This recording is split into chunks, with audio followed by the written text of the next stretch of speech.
Hello, and welcome to Anime Audio Commentary. Today I'll be commenting on episode 18 of Code Geass R2. If you'd like to watch along, then start watching now. So last we left off, Lelouch has sort of come to the realization that if he wants to save Nunnally, he's on his own. And equally unfortunate is the idea that the Lancelot has been outfitted with this new nuclear device. And the fact that it keeps being mentioned really leads me to believe that regardless of whether or not anyone wants to launch it, it will be launched and likely with disastrous consequences.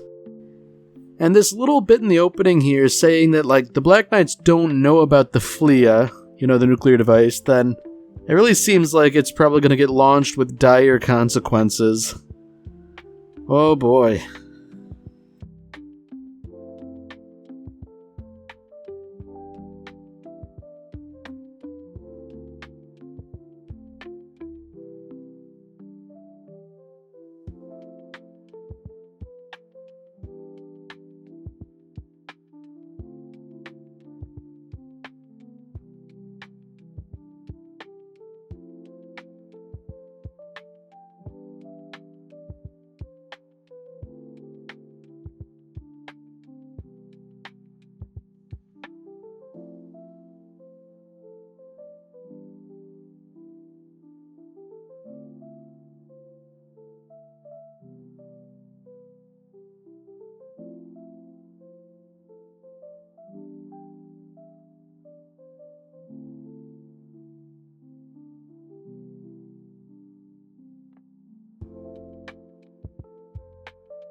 I was just thinking that this whole nuclear bomb is hanging over our heads like the sword of Damocles and all that. And that's sort of like the big, unresolved plot thread. But the other plot thread that's hanging that I really care about is the fact that Rollo is still alive. So, maybe, just maybe, there's a good pathway out of this, in which case the nuclear weapon would be launched and Rollo would be vaporized. I get the feeling that this probably won't happen, or at the very least, Rollo will not be the only one affected, but, oh dear. So it seems with this second decisive battle that's going on, Callan is understandably happy that Zero might be coming to bust her out of jail and all that. Nunnally, we're not too sure about, because I do believe she knows who Lelouch is. Well, she does know that, but I don't believe she knows that he's Zero. So, things might get a little hairy again. Because lest we forget, probably, a good 12 episodes ago, Lelouch tried and failed to rescue Nunnally, and, she was understandably frightened of Zero. Ooh. Okay, so Suzaku's talking some sense here. It's like, you might have the right mindset to use FLIA, but you also have to have the right mindset not to use FLIA. And hopefully this is an indication here that calmer minds will prevail. The idea that Suzaku as the pilot would have the presence of mind not to launch a nuclear strike. But, man, I don't know. There's still the Geass, too.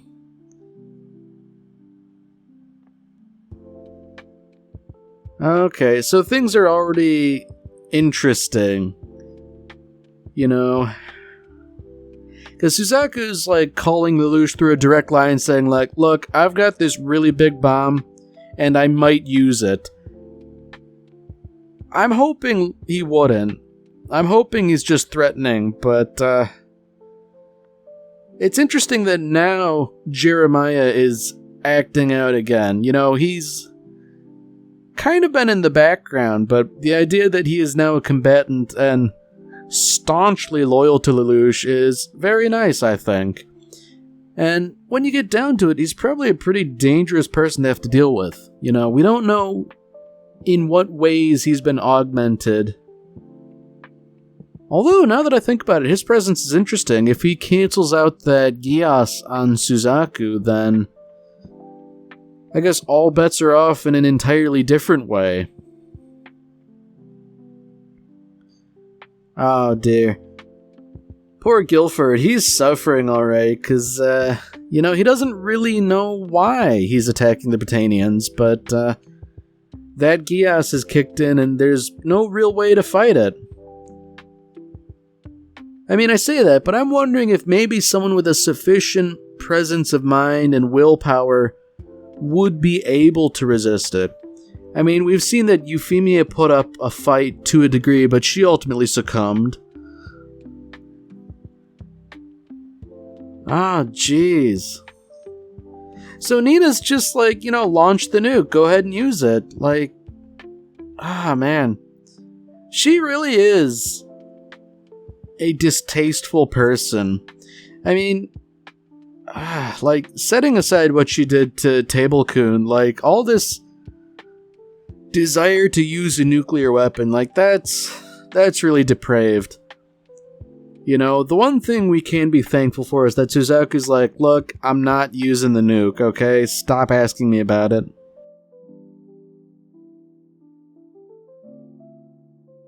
Ooh. Okay. Alright, so they're bringing up Agent Orange again, and I was wondering, would Jeremiah be a little upset about that? And it seems like the answer is no. Interestingly enough.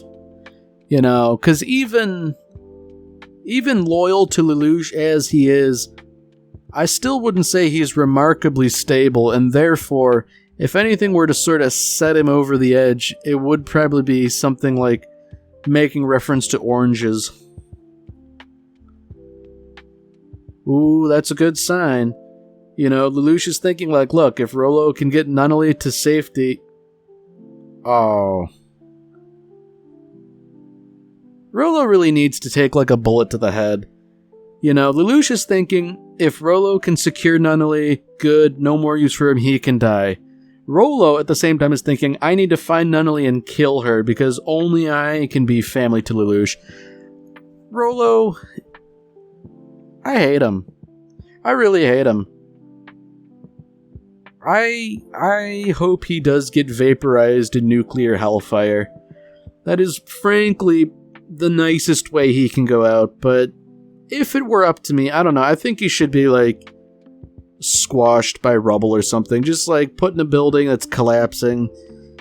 What a detestable evil person. So, there are all sorts of ramifications for what Rollo intends to do, because, the idea is that Lelouch wants his sister to be safe, but looking in from the outside, this is a big blow against the Britannian Empire because they've essentially got, a very important hostage. But if Rollo were to just kill her, then... Man, that's the worst possible outcome, because Lelouch's sister, the only truly innocent person, would die. And beyond that, it would really make the Black Knights look like a bunch of needlessly evil people, which isn't entirely accurate. Ah, man. I'm really hoping Rollo is not successful. I don't get the feeling he's gonna die beforehand. Ooh, actually, I'm wondering if it might be interesting to have Nunnally kill him. Not that she necessarily has the capacity for it, but I don't know, if push came to shove, I don't know, there'd have to be some, hitherto unknown Geass that she possesses or something insane, some crazy plot twist, but I think there'd be interesting narrative implications if, for whatever reason, Nunnally managed to kill Rollo herself, because even though Rollo does deserve it, Press has to spit on his grave and all that, I think Lelouch would be strongly affected by it that Nunnally would have to soil her hands in such a manner when, essentially he wanted to make a nice world for her so she wouldn't have to witness horrible things or anything like that.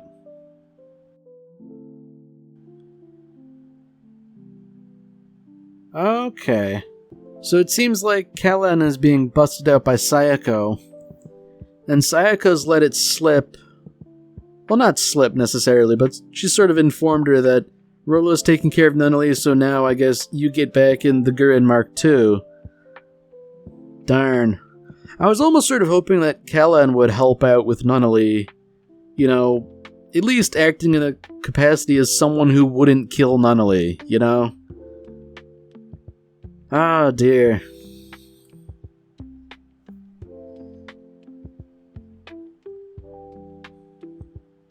So it seems like the battle's going in favor of the Black Knights, but...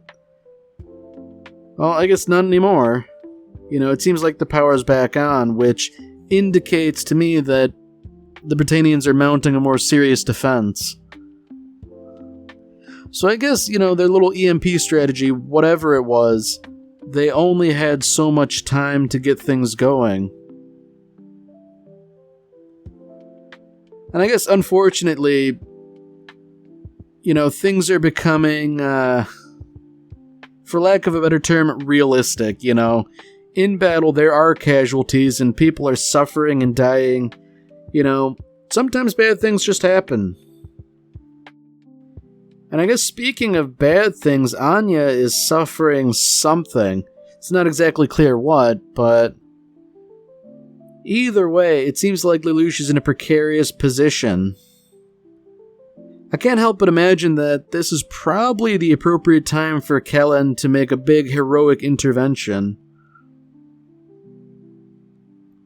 Although, even if she were to do such a thing, she would have to contend with several Knights of the Round and all that, and, just in terms of piloting, that's probably beyond her, as well as all their nightmare frames being beyond that of the Gurren Mark II. I mean, even if she does have that nifty radiation weapon, I imagine fighting 5-on-1 is, rather a tall order.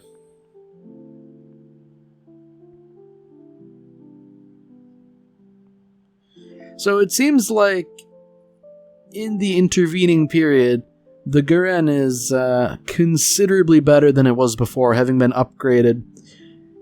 Judging by the name, I imagine the good old Chinese Federation has added to it technologically.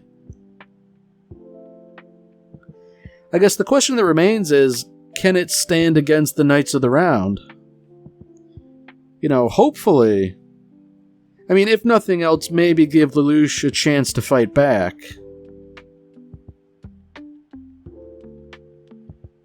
Wow.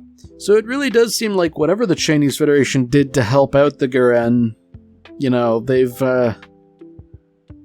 certainly put their best foot forward.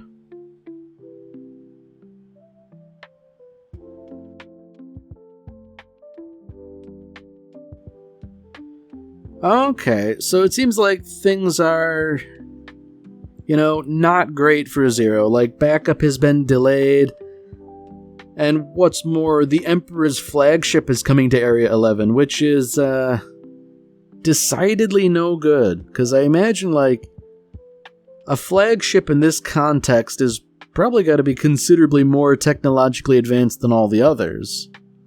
Or at least bigger and more impressive,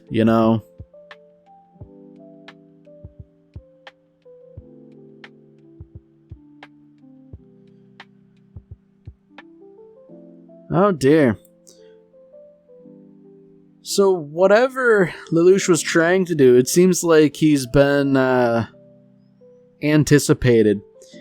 And this is very unfortunate for him, but I feel like now's the time for Kellen to show up, Wow. It's a rather severe entrance to just sort of show up and wipe out the squad like that. So I guess without the support of his squad, the so-called vampire here, he's gonna have to contend with probably an equal, right?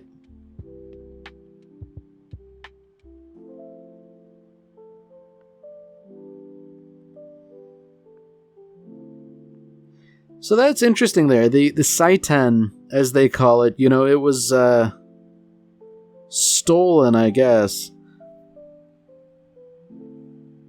So it's interesting that the sort of technical experts of both the Black Knights and the Britannian Empire are sort of displeased by this. Their designs having been messed with and modified and sort of recklessly mashed together, as they put it.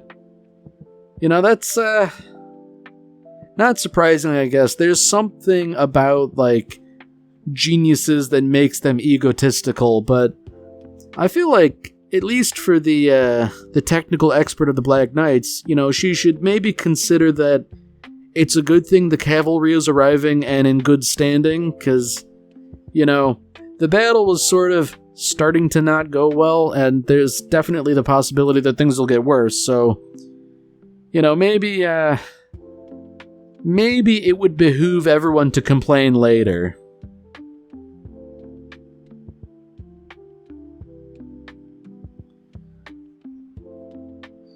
Alright. So it seems like Callan is holding her own pretty well. And this guy, we haven't seen too terribly much of him. This vampire of the Night of the Rounds. But what little we've seen of him, he was pretty darn competent and rather vicious.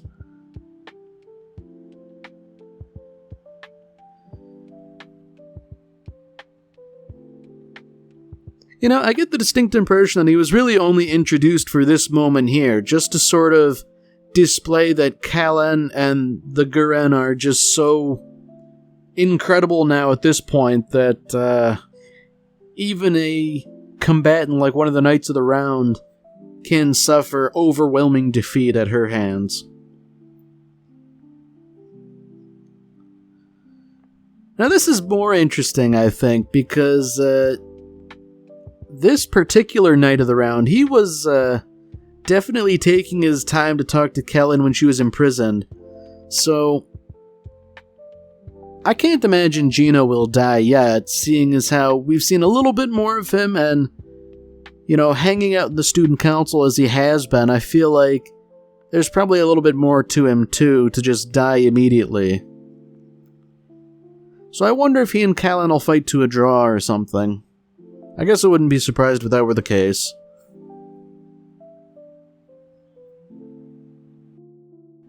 Ooh. It's interesting that there's some dissension amongst the ranks that, Zero can't be trusted. And presumably that's because things aren't going well.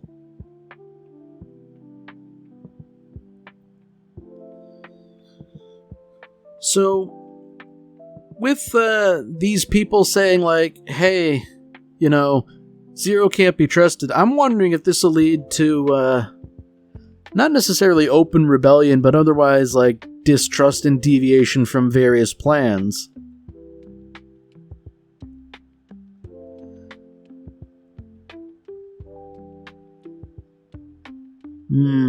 Okay, so Zero is unaware of any betrayal on Rollo's part. He's under the impression that Rollo's gonna hijack a nightmare frame and take care of it, but I don't know, man. We know that's not his intention. And I guess, interestingly, Suzaku's not doing too well. Oh, I know where this is going. If Callan's beating him handily, and it comes down to the fact that he may die, then the Geass is gonna kick in. Oh, man, he is gonna use the nuke, isn't he? The Geass will command it. Oh, man. It doesn't help that Nina's screaming in his ear, use the weapon, use the weapon. Oh, jeez. Okay, so Lelouch is saying, kill Suzaku, knowing full well that the Geass will come into effect, right? Ah, man. So Suzaku's seemingly willing to die. He's willing to accept it as atonement, but Yeah, here goes the Geass, I guess. So is that it then? He, like, blasts Callan with a nuke right at point blank? Ah, jeez. I mean, I guess not, but, like, this is gonna destroy the city. Oh dear indeed. Well, that's it then. You know, he's launched it. And I guess no one has any choice but to pull back. I guess the question is who's gonna get caught up in the blast, right? Like, man. You know, I imagine that this isn't like a gigantic megaton weapon, but, you know, this is something where the fact that it's like min portable is probably the most important part. Oh, surely Nunnally isn't going to die in the blast, right? Oh dear.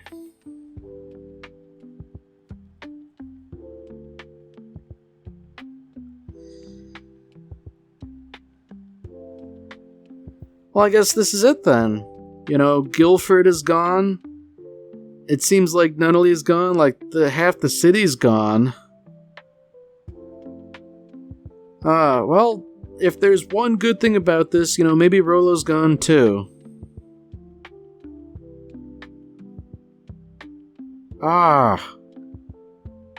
What a sheer disappointment. Rollo is alive.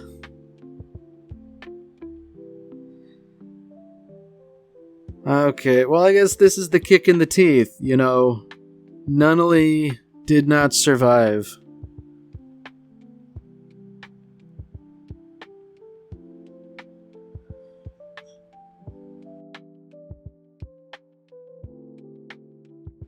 Oh boy, well, I don't know where things go from here, you know. Did Suzaku survive? Man, I don't know what to make of this. There's going to be lots of implications and things. But for launching a weapon like that, there will be severe repercussions.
Alright, well that's it for this episode.